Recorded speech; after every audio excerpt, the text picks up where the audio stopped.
Main stream media की पत्रकारिता की दोहाई देश में हर कोई देता हुआ अक्सर नजर आता है। मेन स्ट्रीम मीडिया की पत्रकारिता देश में जितनी लोग थू-थू कर रहे हैं, उतनी ही विदेशों में भी मेन स्ट्रीम मीडिया की पत्रकारिता की दोहाई देते हुए हर कोई नजर आता है। किस तरीके से मेन स्ट्रीम मीडिया देश में सांप्रदायिक सौहार्द बिगाड़ने के लिए या आए दिन किसी भी मुसलमान को पकड़ करके बलि का बकरा बनाने के लिए मशहूर हो चुका है, क्योंकि मेन स्ट्रीम मीडिया के पास अब पत्रकारिता नहीं, उनके पास रह गया है तो मुसलमान मुसलमान और मुसलमान। मुसलमानों को जितना बदनाम किया जाएगा उतनी टीआरपी आएगी, और जितनी टीआरपी आएगी उससे कई गुना पैसा हमें मौजूदा सरकार या आरएसएस के फंड से मिल जाएगा, क्योंकि इसी में हमारी भलाई है।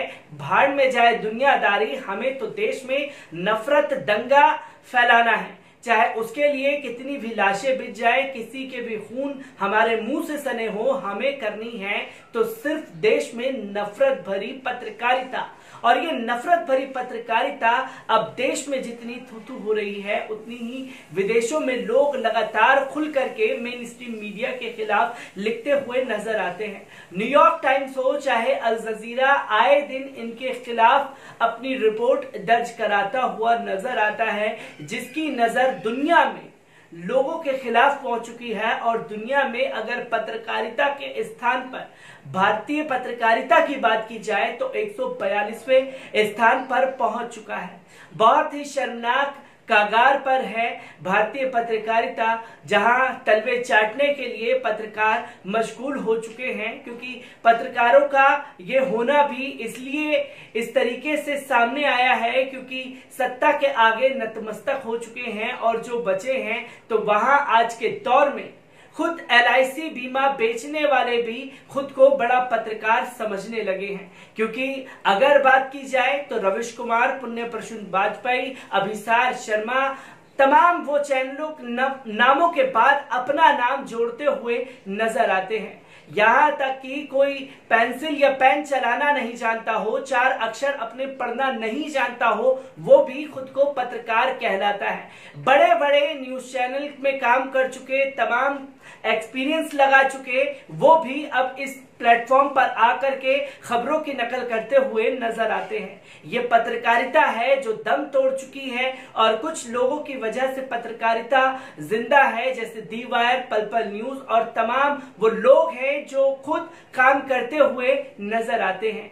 लगातार लोगों से बात करने के बाद, जनमानस के मुद्दे उठाने के बाद पत्रकारिता को लोग देख रहे हैं, तो बस अगर पत्रकारिता बची है तो सोशल मीडिया पर बची है, क्योंकि सोशल मीडिया के जरिए ही लोग दुनिया देश की हकीकत से रूबरू हो पाते हैं।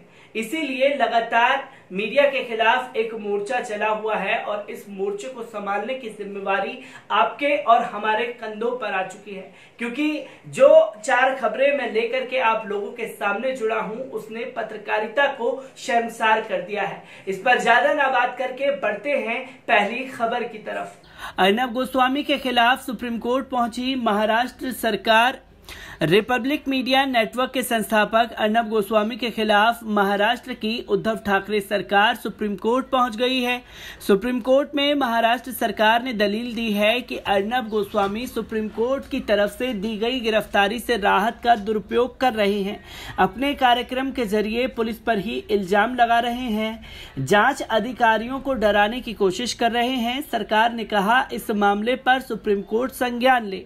आपको बता दें कि पालघर में 2 संतों की पुलिस के सामने पीट कर हत्या कर दी गई थी। इसके बाद कांग्रेस ने अर्नब के खिलाफ सैकड़ों FIR दर्ज करा दी। गिरफ्तारी से राहत के लिए अर्नब गोस्वामी सुप्रीम कोर्ट पहुंच गए थे। सुप्रीम कोर्ट ने अर्नब गोस्वामी की गिरफ्तारी पर 3 हफ्ते तक रोक लगा दी थी। इसके बाद मुंबई पुलिस ने अर्नब गोस्वामी से 12 घंटे लगातार पूछताछ की। इसके बाद अर्नब गोस्वामी ने अपने चैनल रिपब्लिक भारत के चर्चित शो पूछता है भारत में पूछा कि मेरे ऊपर जानलेवा हमला करने वाले हमलावरों से कितने घंटे पूछताछ हुई। इसके अलावा अर्नब ने पुलिस की भूमिका पर भी सवाल उठाया। अब महाराष्ट्र सरकार अर्नब के खिलाफ सुप्रीम कोर्ट पहुंच चुकी है। तो दोस्तों, आपने देखा कि अर्नब गोस्वामी एक खिसियानी बिल्ली की तरह हो चुके हैं, जहां वो खंबा नोचते हुए नजर आ रहे हैं। अपनी गिरफ्तारी से बचने के लिए तमाम पैतरे हथकंडे अपनाते हुए नजर आते हैं और ऐसा इतिहास में पहली बार हुआ है कि जब किसी दंगाई पत्रकार के खिलाफ भारतीय जनता पार्टी खुल करके मैदान में आ चुकी है। बढ़ते हैं इसी के साथ दूसरी खबर की तरफ। दूसरी खबर हैरान कर देने वाली है। शराब के लिए पैसे हैं लेकिन रेल के भाड़े के लिए नहीं, ट्वीट पर ट्रोल हुए सुधीर चौधरी। देश के अन्य राज्य में सोमवार से लॉकडाउन का तीसरा चरण शुरू हो गया जो 17 मई तक चलेगा। सरकार ने इस दौरान कुछ रियायतें दी हैं जिसके तहत रिहाइश इलाकों में शराब, पान, गुटखा की दुकानों को खोलने की अनुमति के साथ ही सभी सरकारी कार्यालय खुलेंगे, जबकि मेट्रो, बस, स्कूल, कॉलेज, धार्मिक स्थल, सैलून, जिम और होटल रेस्तरां बंद रहेंगे। ठेके खुलने के बाद शराब लेने के लिए लोग सुबह से ही कतारों में लग गए हैं। हाल ये हुआ कि देश के कई हिस्सों में शराब के ठेकों के बाहर करीब 2 से 3 किलोमीटर लंबी लाइनें लग गई। इस दौरान लोगों ने सोशल डिस्टेंसिंग की भी जमकर धज्जियां उड़ाई। ठेके के बाहर लोगों की लंबी कतारों के तमाम वीडियो और तस्वीर भी सामने आई। ठेके के बाहर लोगों की लंबी कतारों पर जी न्यूज के संपादक और एंकर सुधीर चौधरी ने भी एक ट्वीट किया। एक वीडियो पर अपनी प्रतिक्रिया देते हुए वरिष्ठ पत्रकार सुधीर चौधरी ने लिखा, शराब के लिए पैसे हैं लेकिन रेल के भाड़े के लिए नहीं। सुधीर चौधरी अपने इस ट्वीट को लेकर सोशल मीडिया यूजर्स के निशाने पर आ गए हैं। लोग उन्हें बुरी तरह ट्रोल करना शुरू कर दिया है। उनके इस ट्वीट पर पूर्व विधायक अलका लांबा ने भी अपनी प्रतिक्रिया दी। अलका लांबा ने अपने ट्वीट में लिखा, दिल्ली वासियों को रेल से कहां भेजना चाहते हो सुधीर जी? लगता है आपने लाइन में खड़े हर व्यक्ति का पहचान पत्र जांचा है। रेल मंत्रालय द्वारा वसूला जा रहा किराया आपको नहीं, गरीब कामगार मजदूरों को चुभ रहा है। आपको रेलवे की कमाई की चिंता हो रही है, कांग्रेस को मजदूरों की। वहीं पत्रकार उमाशंकर ने लिखा, 100 करोड़ कहां चले गए पता ही नहीं चला। एक अन्य यूजर्स ने लिखा, हर आदमी 100 करोड़ की डील किए बैठे हैं, चौधरी जी थोड़ा संयम रखिए। वहीं एक अन्य यूजर्स ने लिखा, मूर्ति बनाने के लिए पैसे हैं, रेल भाड़ा देने के लिए नहीं। नमस्ते ट्रंप पर सैकड़ों करोड़ खर्च किया जा सकता है पर गरीबों को रेल भाड़ा नहीं दिया जा सकता। पूछ अपने आका से तिहाड़ी। बता दें कि इस तरह तमाम यूजर्स उनके ट्वीट पर अपनी प्रतिक्रिया दे रहे हैं। तो दोस्तों, आपने देखा कि सुधीर चौधरी जो तीसरे लॉकडाउन में लोगों को रियायतें दी गई वो खासतौर पर शराब की दुकानों पर तंज कसते हुए सोशल मीडिया पर नजर आए, पर उन्होंने ये बताना लाजमी नहीं समझा कि इससे आयत कितनी होगी। आखिरकार सरकार को क्यों नौबत आन पड़ी? 40 दिन की धज्जियां एक ही दिन में डिस्टेंसिंग ने उड़ा दी, जहां 2-3 किलोमीटर तक लाइनें लगी हुई थी। ये जनता के पत्रकार नहीं, ये भारतीय जनता पार्टी के पत्रकार हैं जो जनता से ही सवाल पूछते हुए नजर आए। सुदर्शन टीवी के संपादक पर भड़की आरजे साइमा, अपने बयान पर चव्हाड़के हुए ट्रोल। वायरस का संक्रमण देश में बहुत तेजी से फैल रहा है। हर दिन 3,000 की संख्या में लोग इसके प्रकोप में आ रहे हैं। इसको ध्यान में रखते हुए केंद्र सरकार ने कोरोना प्रभावित इलाकों को 3 जोन में बांटा है। कोरोना से संक्रमण के मामले के आधार पर इलाकों को ग्रीन, ऑरेंज और रेड जोन में बांटा गया है। इसे लेकर सुदर्शन टीवी के संपादक सुरेश चव्हाड़के ने एक विवादित ट्वीट किया जिसमें उन्होंने कहा कि जहां सबसे ज्यादा पॉजिटिव केस हो उसे ग्रीन जोन कहा जाए और मुक्त क्षेत्रों को ऑरेंज। चव्हाड़के के इस ट्वीट पर यूजर्स नाराज हो गए और उन पर बरस पड़े। चव्हाड़के ने ट्वीट कर लिखा, कोरोना प्रभावित जोन के रंगों को निर्धारित करने पर मुझे सख्त आपत्ति है। जहां सबसे ज्यादा पॉजिटिव है वो रेड नहीं बल्कि ग्रीन जोन कहा जाए और कोरोना मुक्त क्षेत्रों को ऑरेंज जोन माना जाए। उनके इस ट्वीट पर रेडियो दुनिया की मशहूर एंकर आरजे साइमा ने जवाब देते हुए लिखा, इस जैसे लोगों को आपत्ति अपनी सोच, अपनी बीमारी पर होनी चाहिए।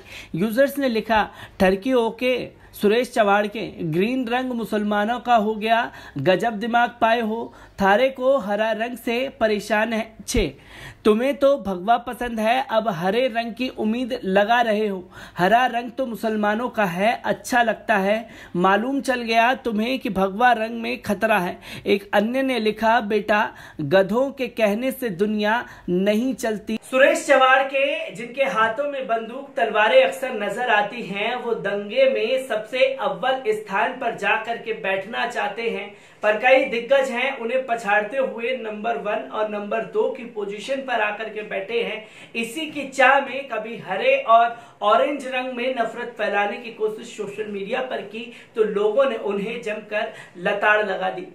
बढ़ते हैं चौथी खबर की तरफ। रजत शर्मा को एनडीटीवी के पत्रकार ने खदेड़ा, कहा हिंदू गुमराह होते हैं और मुसलमान आतंकी।